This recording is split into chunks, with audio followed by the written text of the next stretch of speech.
Welcome to the Storage Leadership Session. My name is Mylon Thompson-Bukovic, and I'm the Vice President of Block and Object Storage. Today, we're going to talk about new launches that we have in storage, but we're also going to talk about different customers' journeys. Part of the reason why you're here is not just to learn about the constant innovation of AWS, but it's to learn from others, from other customers who have gone the path before that you may be starting just today. And so our goal is always to give you both the technology view of what you can take advantage of with your storage, but also to share the best practices and the lessons learned from those who have gone before. I am going to be joined today by David Shakin, and he is one of our many customers. He is a leader in Pinterest, and he is going to come and talk to you today about the journey that Pinterest has taken, not just for technology, but also in terms of culture. We have just a few of millions of customers that use AWS storage on this slide here. Pinterest is one, but there's many more. 90% of the AWS roadmap is driven by what customers like these have asked for over the years. The other 10% is based on conversations that we have with customers almost every day. And they tell us what problems they want us to solve. And we come up with something that's new and innovative, that storage hasn't seen before, but works for what customers are trying to solve.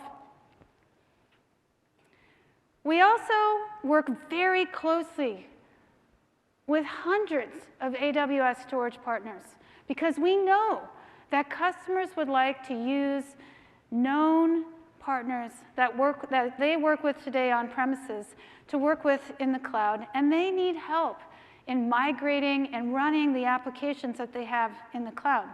And so we have more AWS partners in storage than any other cloud provider, and we will keep growing this ecosystem to help customers do what they want to do.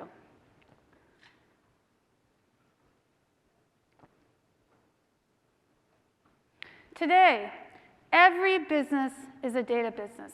It does not matter what industry you work in. It doesn't matter what country you're working in. Every business is a data business. The data that you have today drives the insights of not just today, but tomorrow.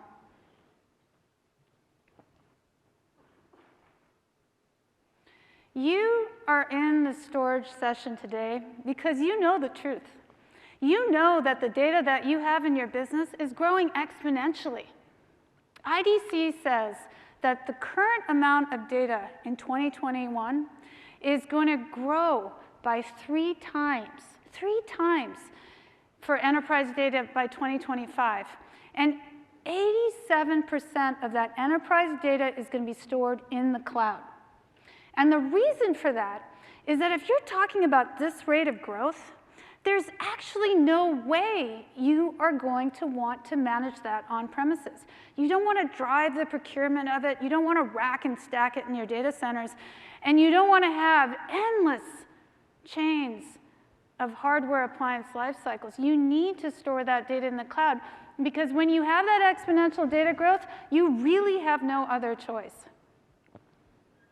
And when our customers are looking at exponential data growth, they see it in different ways. It's a challenge. That's a lot of data. And if you don't watch that carefully, that data is going to grow in data silos. It's going to grow all over your organization, and you won't be able to extract the value that you want from that data. And what that also does is it introduces risk, not just cost risk of that exponential growth, but it introduces security risk, because if that data is growing unfettered all across your organization in data silos, you don't know where it is, and you don't know if the protections that your company needs are in place in those data silos. But it's also an opportunity.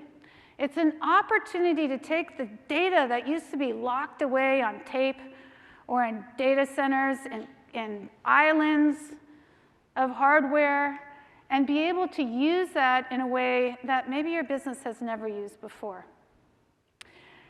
Now, I want to say that in the conversations that we've had over the last 18 months with customers, customers have asked us, how can I accelerate this move to the cloud? I need to accelerate it. If there's anything that the last 18 months showed us, it was that you need to be able to pivot your company on a dime. You need to change your procurement strategy. You need to go up or down in capacity depending on what your business is, and you cannot do that with on-premises hardware. The only way you can really do that is working with a cloud like AWS. And so to do that, to really accelerate that journey to the cloud, like so many of our customers have asked us to do, you have to have a combination of technology and culture. And so in our conversation today, we're going to talk a lot about culture. And we're going to tell you how different patterns across our customers have accelerated adoption of the cloud, not just because of the technology that we provide, but also because of how that helps with cultural transformation, which is such an important part of digital transformation. So let's spend a little bit of time talking about some patterns. There are different patterns for the cloud journey, and some of them work better for culture than others. So you'll have a pattern where you'll have a company that is born in the cloud. And from the start, you're building a cloud culture. You're developing it. You're intentionally creating something that innovation is the heart of it, experimentation is the heart of it, and that is what you have from the start. Many of our customers are not in that place. They have a company culture. They have technology in place. And so they have to take a different approach. Many of them start by moving existing applications, application by application, to the cloud.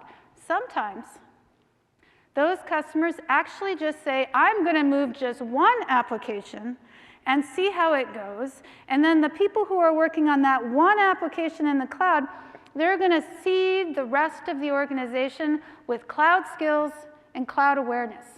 And so on the surface, makes sense, right? Try something, see how it works, evangelize it within the organization. But I'll tell you, one thing that we have learned over the years is that that might work, but it's slow. And if you're like the customers we've talked to in the last 18 months, slow is not going to work. They need fast digital transformations with the cultural change that goes with it. And so if you are going to take this approach, if you're going to move application by application, don't just start with one. Start with more than one at the same time. Then you start to seed the cloud skills, the cloud knowledge in multiple parts of your organization, and you're not shifting your cloud cultural transformation activity onto one set of people to do over the course of time. In fact, the two different patterns that we've seen customers adopt that really accelerate your cultural transformation are new applications cloud first. That's where an organization says, across all of the company, every new application is cloud first. I was talking to a CEO out in the Philippines, and he told me that anybody who wanted to build a new application in an on-premises data center had to come talk to him. He said it happened exactly once. And then the word got out, and now the whole company knew that any new cloud applications or any new applications were cloud first. And what that does is it seeds cloud skills and cloud awareness across your whole organization, and before you know it, your whole company's going on a journey together. The other pattern, which is very effective, is where you move your crown jewels first. That means that you boldly pick the most important mission in your company, and you say, that is moving to the cloud, and we are all going with it. I'll give you some examples of both. For the build new applications in the cloud, the NFL built an application called Digital Athlete. And so as you know, American football is a pretty ferocious sport. And what NFL wanted to do was to use the data that they have to detect when there were situations that were happening on the field that could predict injury, chance of concussion, and some sort of an impact like that on their athletes. And so what they did is they started off with a set of 10,000 images, and they started to do machine learning with SageMaker on those models. So they could build the machine learning models and then match it with what they were seeing on the field. That was a net new application for NFL that was built in the cloud. Another example is a data science platform that was developed by Johnson & Johnson. And they were using EFS Lifecycle and OneZone to lower their storage costs. And they built this new application in the cloud because they were looking for lower costs, and they were looking for the ability to optimize their performance. And so the performance improvements they got were 35%, and the cost benefits were 37%. And they were able to build that 100% in the cloud. And so when they were doing that, they were, again, seeding the cloud skills across the organization. Now today I'm going to talk a lot about the file systems of AWS, because they have really expanded the capabilities over the last couple of years. And one of our most exciting launches this year was our launch of NetApp ONTAP. And our whole goal with launching this managed file service is that we have so many customers who have NetApp ONTAP on premises, and they want to move to the cloud, and this is a very easy step for them to do so. And so this is an example of eHealth, NSL. And this, what they did is they moved 1.3 petabytes of medical images into the cloud. And it was very easy for them to do it because they were able to take one workflow and just migrate that workflow into the cloud. An example of moving the crown jewels is FINRA. So FINRA is a regulatory body for the US stock exchanges. And their crown jewel was the application that detected instances of fraud within 24 hours of a trade on any of the US stock exchange. And so that is a bold move to say, I need to take the mission-critical application, which is the heart of FINRA, and move that into the cloud. But they did exactly that. And it was a good thing they did, because in the first year of moving to the cloud, their first year storage volumes exceeded their 7-year data growth prediction. And since then, FINRA's storage in the cloud has grown to 250 petabytes. A great example of how a bold decision up front really pays dividends down the line. Now, all of these different customers share common attributes. And I want to call out what those attributes are and give you some examples of why the AWS platform for storage has been so helpful in helping customers build those applications with these attributes. And so we're going to start first by talking a little bit about the portfolio itself. Customers start with the core services. They start with where do they put their storage, the core building blocks of object, block, and file. And what we do is we give customers choice and options. Do they want to work in an AWS region? Do they want to work in the hybrid edge, where you can use an AWS outpost, or if you want to work in a disconnected scenario or in a scenario where you have low bandwidth, you have the Snow family. And then we have a full set of tools that move data between AWS regions and your different hybrid edge environments. But what we've also done in the last few years is we've built out a lot of data services. Now, you can think of a data service as a data service that is either a separate AWS service, like AWS Backup, or within the building blocks themselves, we have data services. And that might be lifecycle transitions within S3, or other data services that we're building in the core building blocks itself. Innovation across all of these areas, core building blocks, hybrid edge capabilities, and data services, is in our DNA to have deep innovation across all of these areas all through the year. And in fact, we have, as you can tell, a lot of features and capabilities that we've launched over the years, or over this year in 2021. And really, we've had 95 just leading up to this week, and we have another set of capabilities that we're launching this week, bringing the total launch of new features, new services, and innovations in storage to over 105 in 2021. So that will tell you that after 15 years of leading in storage capabilities, we are just getting started. We still feel across all the storage teams a deep sense of urgency and a deep commitment to making sure that we're continually building this storage platform for you to do what other customers are doing today, which is expanding the capabilities of what your applications can do with their data. Now, we know part of that is building skills across your organization. And I'm happy to announce that in January, we are going to be launching AWS Cloud Storage Learning Badges. This training, which is free of charge, anybody can take it, is targeted at storage professionals. Storage professionals who maybe don't have any experience with the cloud today, but they want to get those skills because they know that's the horizon of the future.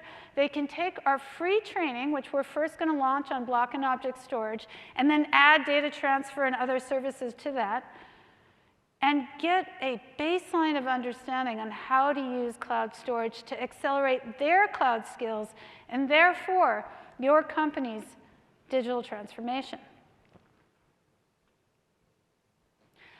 So let's talk a little bit about those core attributes that, as I said, our customers that have these cloud applications, they all share.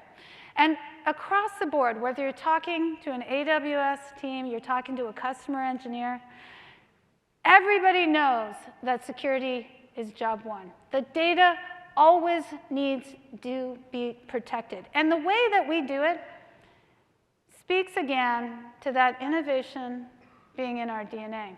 So I'll give you an example. If you use EFS,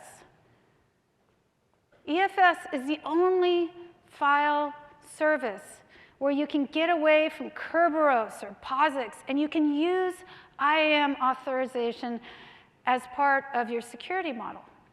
That actually, for the developers who work with file systems, is a huge step forward on the security front. With Amazon S3, we think in terms of security as controls. How can you apply a control so that not just the bucket or the object that you're working with, but the whole account never permits a certain action? And so block public access is a control that you set at the organization or account level, and it blocks all public access for any object now and in the future in that scope. I'm happy to announce at reInvent 2021, we have another control. And that control is to disable any ACLs from your bucket or your account.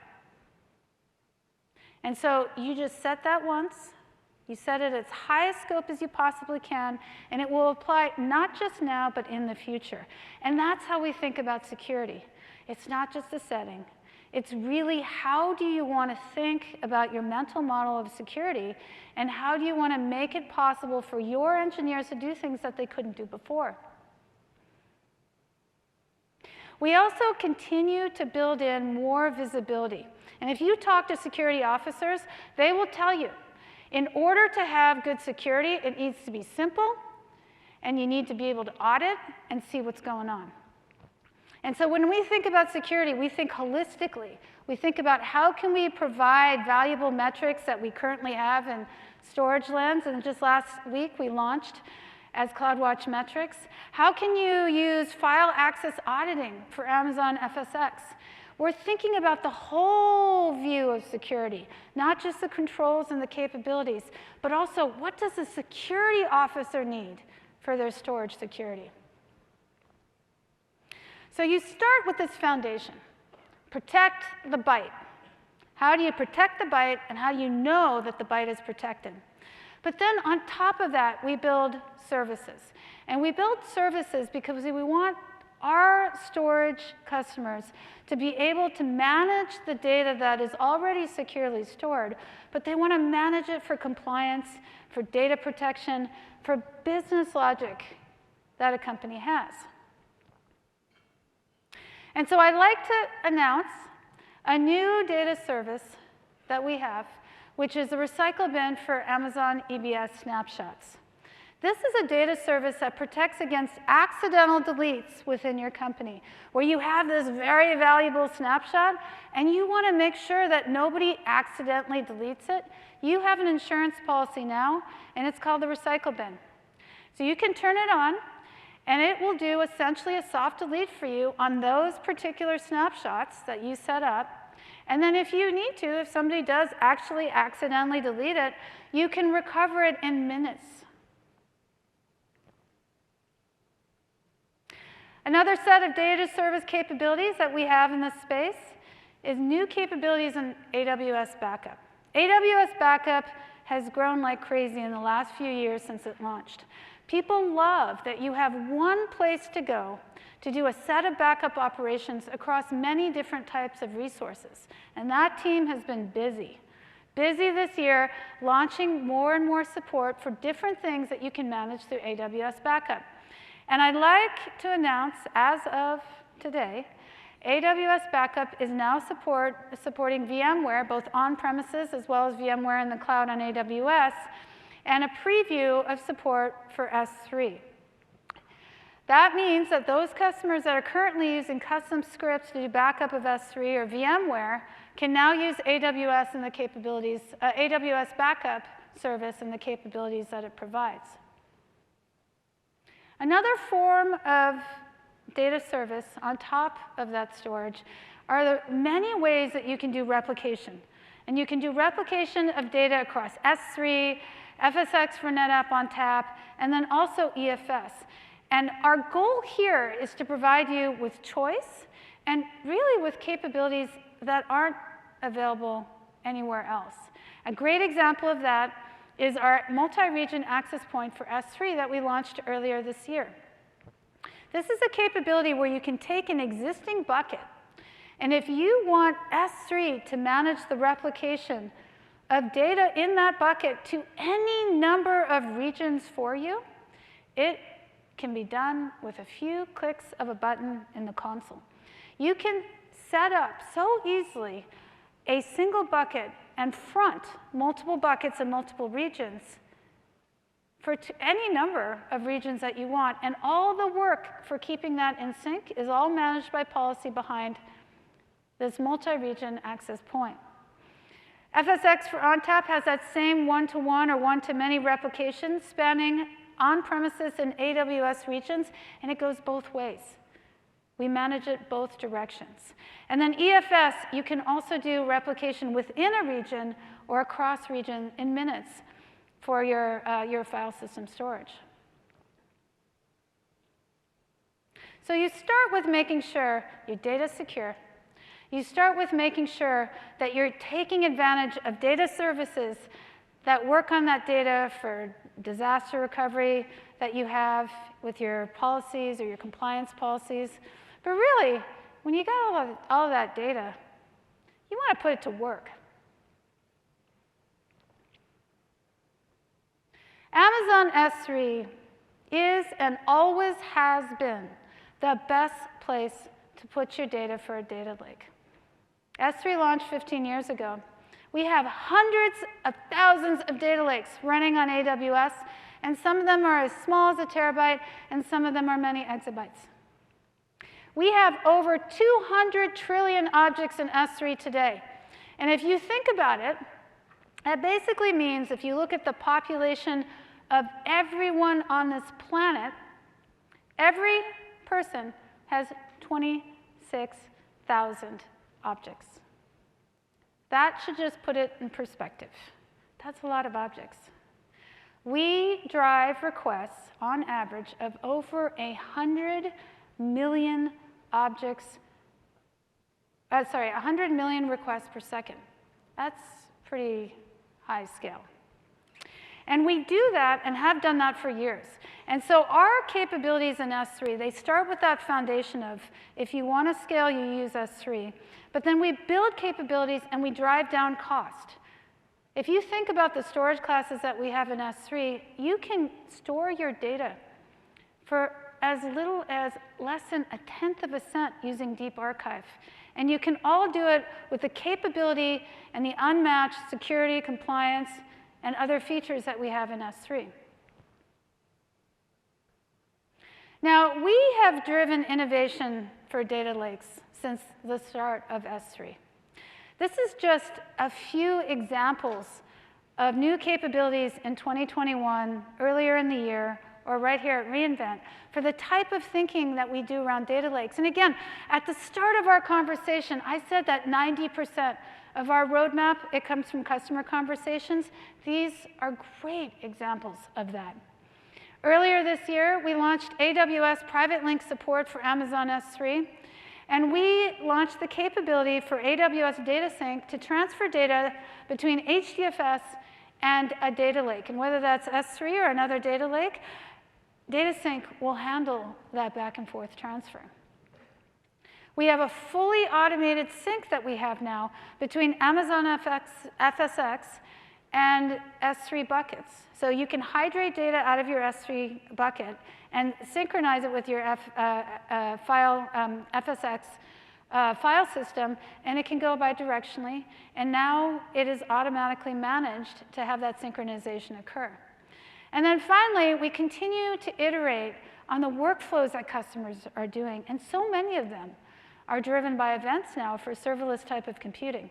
And so if you have a lifecycle transition where your lifecycle policy is deleting or it's moving data, we'll fire an event for you. And you can listen to that event and use it to kick things off. That's innovation in AWS for data lakes, and it's really just a small set of the things that we're doing. I think it's fascinating to see what customers have done with their own data lakes, because the innovation that they're driving in their own data lakes is this flywheel, because they're giving us feedback and they're asking for more things from S3, and we're building it, and we're creating this unparalleled platform for what you can do with a data lake and how your application can use it. And so I would like to ask David Shakin to join me on stage and talk a little bit about one of the most innovative data lakes out there, Pinterest, and what they've done with the modern cloud data architecture. David?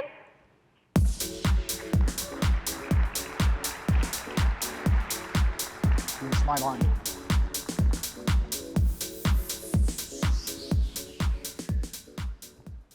So I want to thank Mylan for inviting me to join her on stage today. It's definitely an honor, and it's great to see all of you here today, and thanks to the folks who are watching online. For the next few minutes, I'll be talking about how Pinterest uses cloud data to accomplish our mission of bringing everyone the inspiration to create a life they love. By everyone, we truly mean everyone in the world. We have more than 2,500 employees in a dozen countries. The majority of our user base is outside the United States, and within each country, we actively seek to ensure that our product represents the diversity of the local population. By inspiration, we mean that we're building a positive corner of the internet, where people actually leave happier than when they come in. But that's not easy. Every interaction that our more than 400 million users have with our product is the result of dozens of machine learning models, driven by a data set that is quickly closing in on an exabyte.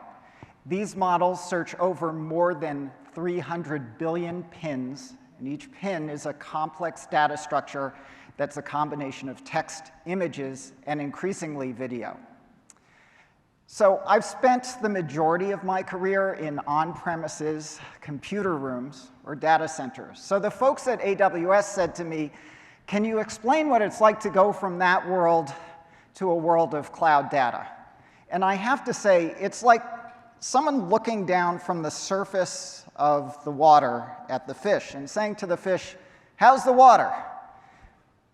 And we kind of look around and we say, what water? Because we breathe data, we use data every day. It's so ubiquitous. Cloud data is so ubiquitous that we barely notice it. All of this activity depends on the flexibility of cloud data. Now, I'll show some specific numbers in a couple of slides, but for now, let me just say that at Pinterest, as a born-in-the-cloud company, we've never felt that our data is constrained by the physical walls of a data center. Okay, so all that about fish and so forth, that's kind of hand-wavy, so let's get a little more concrete. Here's a diagram of Pinterest architecture, and roughly the data flows top to bottom and then in a counterclockwise direction. Starting at the top, about 80% of Pinterest's users access our services through mobile phone apps. So our largest platform is Android, second is Apple, iOS, and the third is browsers running on computers.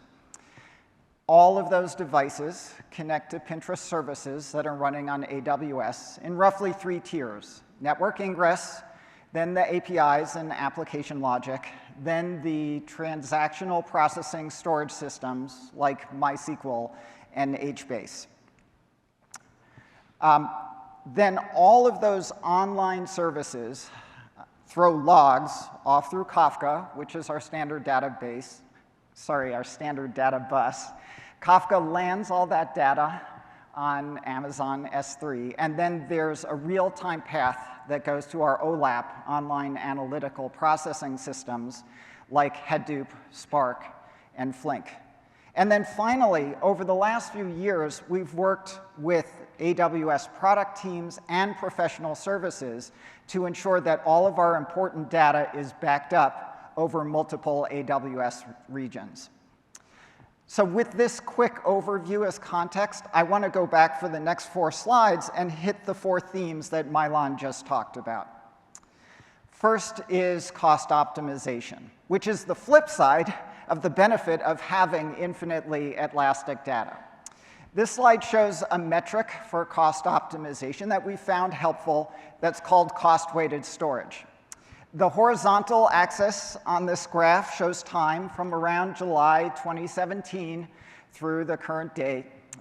You can see that in 2017, we had about 150 petabytes of data. That's thousands of terabytes or millions of gigabytes. And over the last few years, that's grown on a cost-weighted basis to be about 5 times as large. Now, here's what I mean by cost-weighted basis. The metric blends the cost that we pay for the different tiers of S3 storage. We use S3 Standard and Glacier Deep Archive, infrequent access, and intelligent tiering. Now, your takeaway from all of this might be, you know, all of this is complicated. We find this metric, we find this approach to be helpful, and our engineering teams can use this metric to achieve their own goals when it comes to cost optimization. You might be saying to yourself, okay, that's too complicated. I should just throw everything into intelligent tiering and let Amazon deal with the complexity for me. That's totally a great way to go. What we found, at least for some of our data sets, like those machine learning data sets, is that they can jump up by 10 petabytes or more in a single day. So we really have to manage them more actively. Whichever way you go, I do want to say that overall, Pinterest has found that we get good return on investment from the cloud data stored on AWS S3. Okay, when we talk about these different themes, the story is as much about culture as it is about technology. So for the next 3 slides, I want to switch from the architecture and metrics to some of the softer aspects of building on cloud data. In the architecture diagram a couple of slides back, I showed transactional systems and analytical systems. Now, I've seen dozens of companies make their digital transformation from on-prem into the cloud, and every one of those is different. But I have seen a similar pattern across all of those, and I call this pattern the split brain problem. Here's how I identify a split brain problem. I seek out groups of bright and eager and motivated data scientists who tend to be using systems like Hadoop and Spark, and I say to them, when you find something important, how is that reflected in our customer-facing systems? And if they say something like, well, we put together a PowerPoint and we shop it around the business, that's a signal to me of this thing that I call the split brain problem. And the way to counteract on that is to ask those teams and lean on them and say, your insights need to go back over a real network into the customer-facing systems in a time frame where it can actually make a difference for customers. All right, another cultural topic here. Many organizations or companies that are born in the cloud, like Pinterest, start with totally unstructured and ubiquitous data, meaning any employee at our company can access any data. And so that's awesome from the point of view of responding to change, kind of like the boat markets in Bangkok. If the water level rises, or if the supply chain inputs change, move around the boats and off you go. But all of that agility and velocity comes at a cost of management challenges. So it gets to be extremely hard to manage it so that we stay compliant with regulations like the GDPR in the EU, or the CCPA in California, or even our own company's core value to protect customer data. But then, if you have architects who come to me and say, oh, we've got a system that's totally structured and totally automated, and it's absolutely beautiful like a cathedral, I bring to mind this picture on the right of Notre Dame in Paris. And it breaks some of our hearts to look at that picture before the big fire, but it is a stark reminder to us that if you try to be totally structured and totally focused on that management side of things, then catastrophes can also result from that. So for the last few years at Pinterest, we've been working closely with AWS to try to get the best of both worlds. And what that means is we've added role-based access controls into all of our analytical systems. And that change has helped us stay compliant with regulations. And the other thing is it's offered some surprising benefits for our product. For example, last year our product teams wanted to make changes that amplified the voices of underrepresented business owners. And that meant what we had to do was accept information that those business owners trusted us with about their ethnicities. Now, that's extremely confidential information, but the systems that we built over the last few years gave us enough confidence that we had enough structure that our legal team was okay to provide the go-ahead to go for that kind of product. Okay, so the last of the cultural topics that I wanted to talk about is putting data to work. This is literally a poster that's circulating around the Pinterest campus.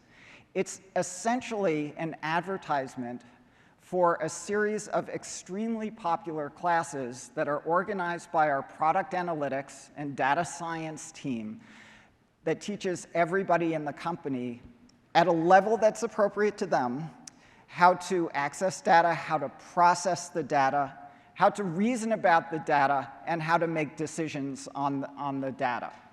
And so this set of classes kind of rose organically out of our corporate culture to be collaborative, but now it's a really important structure for our company that actually helps us put data to work.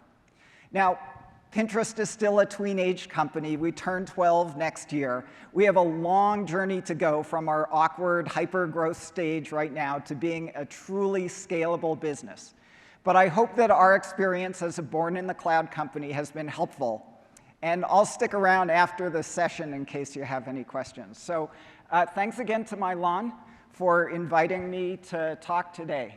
And back over to you.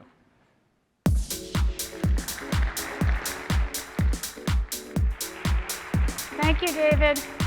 Thank you so much. I am always inspired by what our customers do, and Pinterest has learned so much. I'm so happy that David could join us and share some of the learning that they've had along their journeys. But this is why we come in every day in AWS. It's to see what kind of innovation you, our customers, are doing with our services.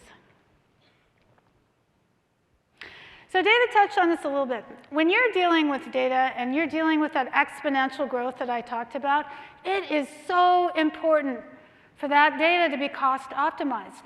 And whether you're using our services to automatically or dynamically cost optimize, or you just know your data and you know your data patterns and you're doing it, you want to do it from day one. You want to do it from the start.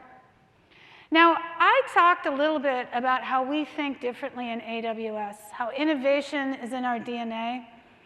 Well, we think a little bit differently about archive data, too. We don't think archive data is locked away in some closet or moldering under somebody's desk or slowly disintegrating on physical tape. We don't think that.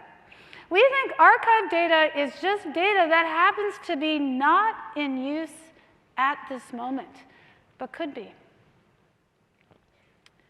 I am very excited to announce the launch of Amazon S3 Glacier Instant Retrieval. This is a new Glacier storage class. It costs just 0.4 of a cent per gigabyte per month, and it gives you milliseconds retrieval of your data. We designed this for the data that you don't need very often. Maybe you're going to pull it out of storage once or twice, maybe once a quarter, 4 times a year. But when you need it right away. We believe this is exabyte-sized storage class for everybody. There is so much data in an enterprise where when you think about it, you could possibly use it for machine learning. You could use it for anything you wanted. It's data that you need to keep. And now we have another storage class that's purpose-built for rare access. But when you need it, you can get it as soon as you want it. We also are making a change to the Glacier default storage class. When we launched Glacier, we launched with the storage class. We just called it Glacier. Well, now we have 3 different Glacier storage classes, so we can't just call it Glacier. And so now we're calling it Glacier Flexible Retrieval. And the reason why it's flexible retrieval is because when we launched it, we launched 3 different access tiers. We launched expedited retrieval, where you pay a little bit more, but you get your data within 2 to 4 minutes. And then the standard retrieval, which is up to 4 hours. And then we launched bulk retrievals.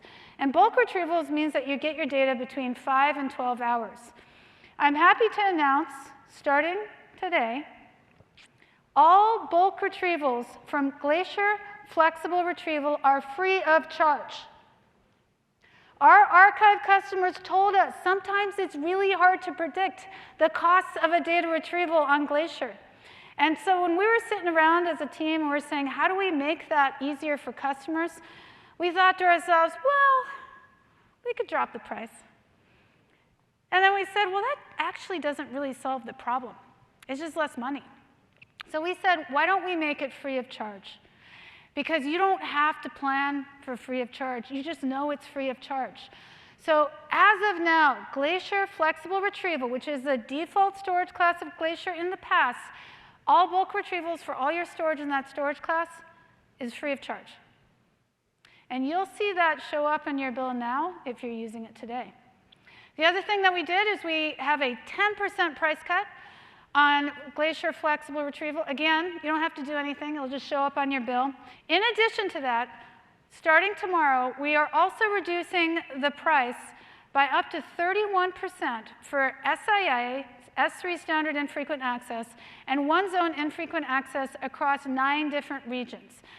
As of tomorrow, those new prices for S3 storage classes will take effect as well, all leading back to that cost optimization. So if you think about your storage classes across S3 and Glacier, you have standard storage, default storage class of S3. You have standard infrequent access, which is purpose-built if you're going to pull out your data once a month. Now you have S3 Glacier instant retrieval, milliseconds retrieval, at the price of Glacier, 0.4 of a cent. You have S3 Glacier flexible retrieval, but with free bulk retrievals. And you have S3 Glacier Deep Archive, which is less than 0.1 of a cent, where people are using it from everything from, I don't know if for data that they don't want to delete, they put it in Deep Archive. For data that they know they keep it forever, they put it in Deep Archive. It's an incredibly fast-growing storage class because it is less than 0.1 of a cent. But we've also taken that same mental model of capabilities, and we've applied it to intelligent tiering.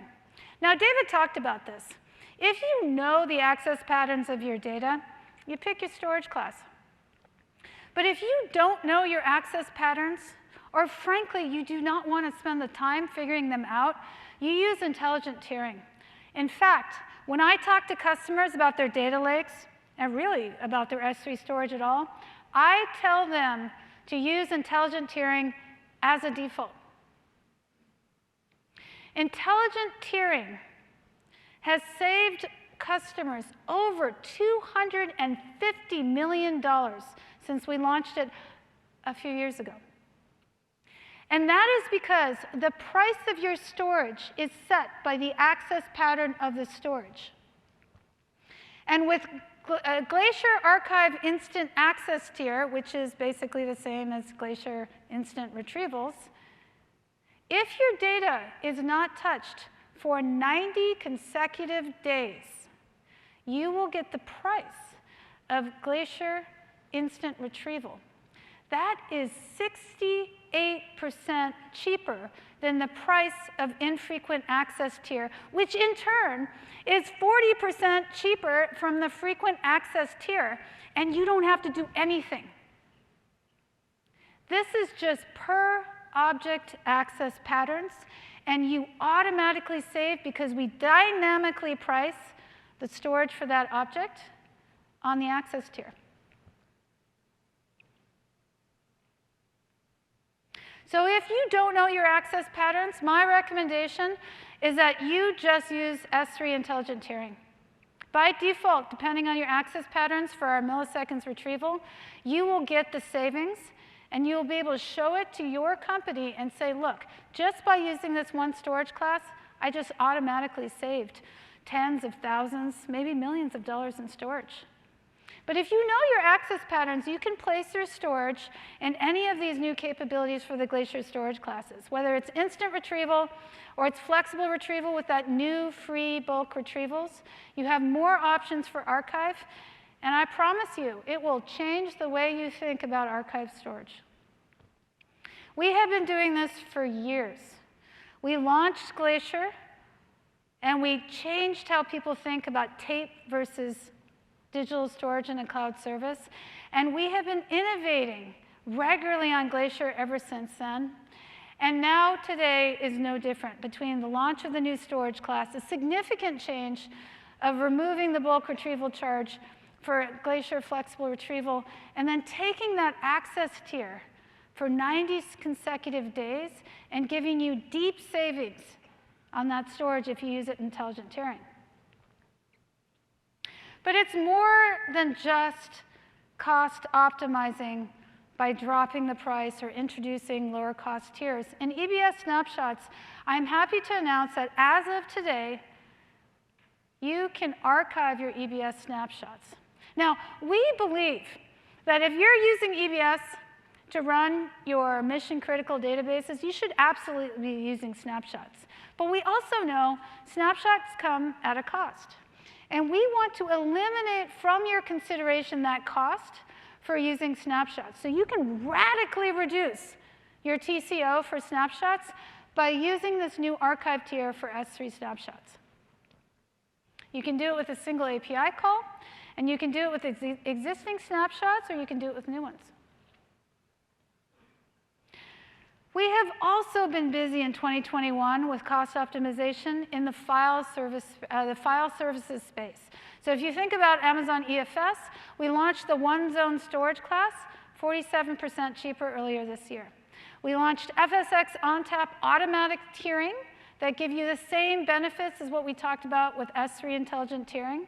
And in the Amazon FSx family, we introduced compression and deduplication of data, which lets you reduce your cost by 50% to 65%.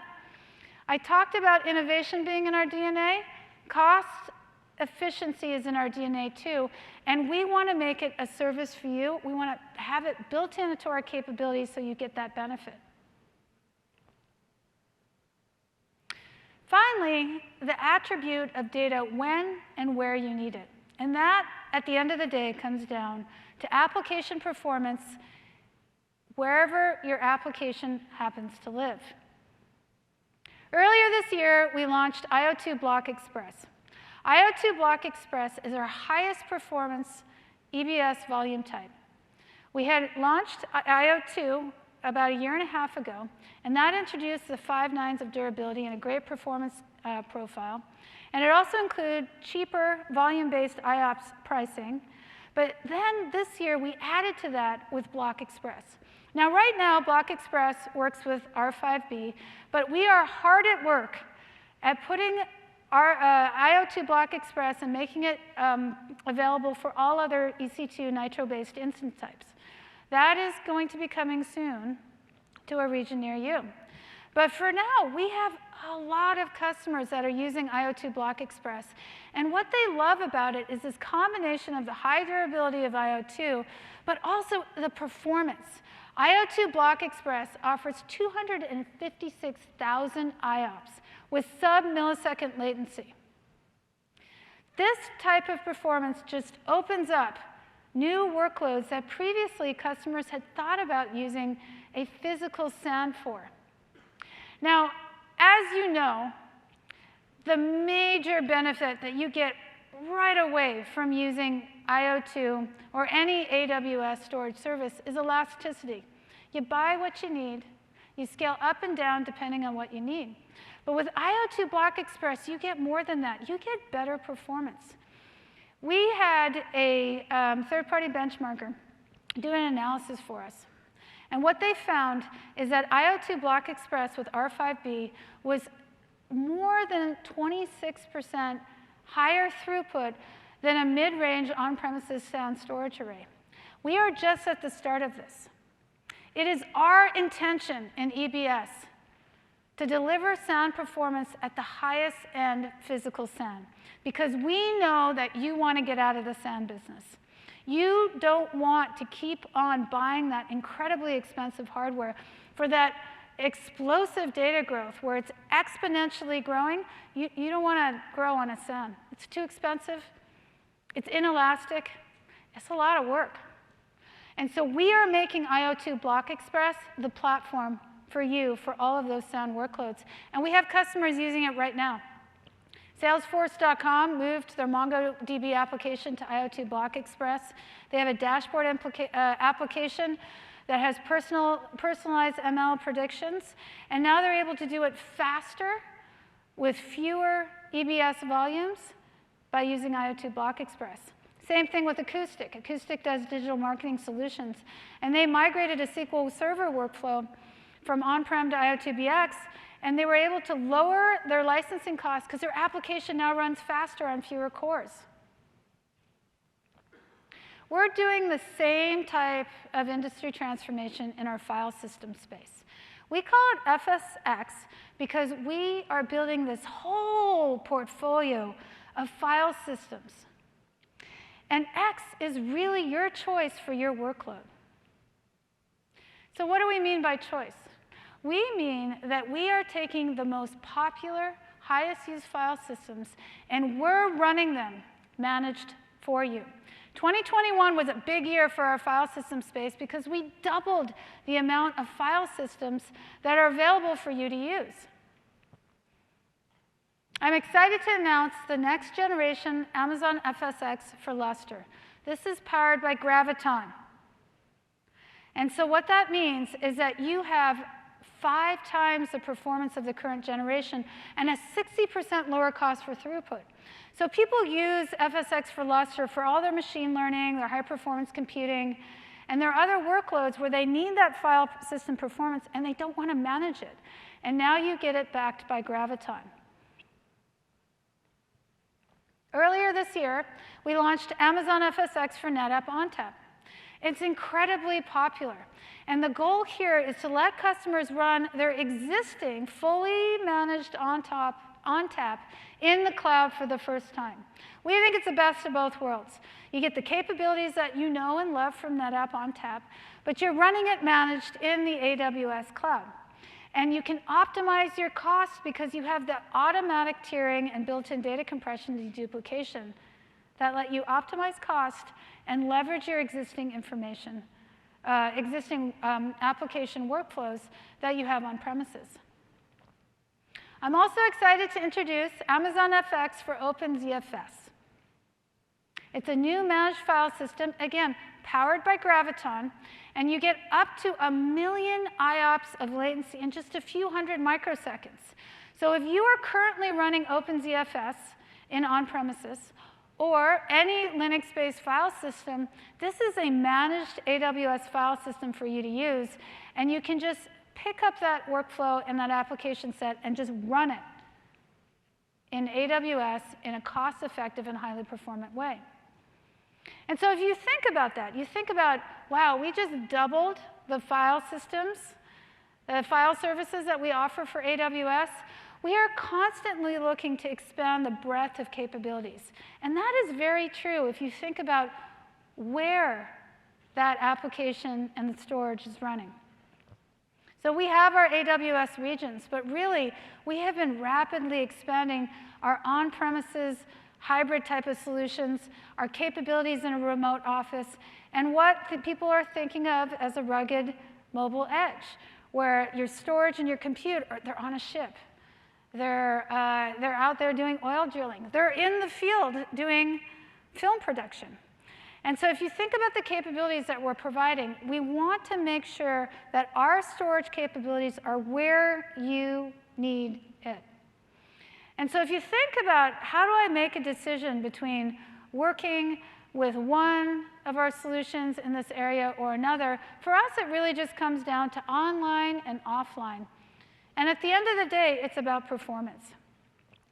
If you're doing frequent updates to data and you have time-critical workloads and you have the bandwidth for it, you use online services in this space, like AWS Data Sync.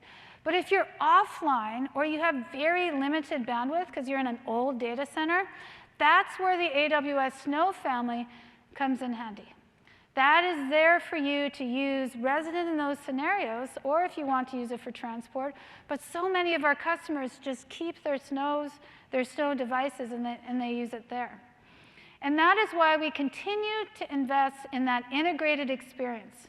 So I'm happy to announce, as of now, we have AWS Snowball fully integrated with Tape Gateway. So the Tape Gateway capability is a virtual appliance that you can use today, but we've fully integrated it into the Snow experience. And so what that means is that if you're using a Snowball in a data center with low bandwidth, you can now start using it to migrate your tape offline at petabyte scale to take advantage of those archive capabilities that I talked about earlier, those different Glacier storage classes of instant retrieval and flexible retrieval. And what this does is it eliminates the costs that you would have around maintaining all that physical tape data. So as you can tell with the AWS storage platform, there's a lot there. We have breadth and we have depth. And so what I wanted to do is, first of all, say thank you for your time to come here to reInvent, because we have more than 80 sessions on storage. You can go learn about anything that I've talked about here and pull away some of the best practices that you can take back to your companies as part of your digital transformation. I've captured a few here from conversations that we've had with our customers over the years. And I've talked about them through this course of the discussion that we've had today. But I think fundamentally, you are already starting with the best practice. And that best practice is starting with an AWS storage service, because there's no way to handle that data growth, that exponential data growth, without starting first from AWS. Because if there's anything that we have learned to be true over time, is that your data grows faster than you think. Your application engineers can do more than they know today with that data. Once they get it in their hands, they can do more and they can invent more. And you have made the right choice by starting with AWS storage. So thank you, everyone. I appreciate your time today. Thanks for coming to AWS reInvent.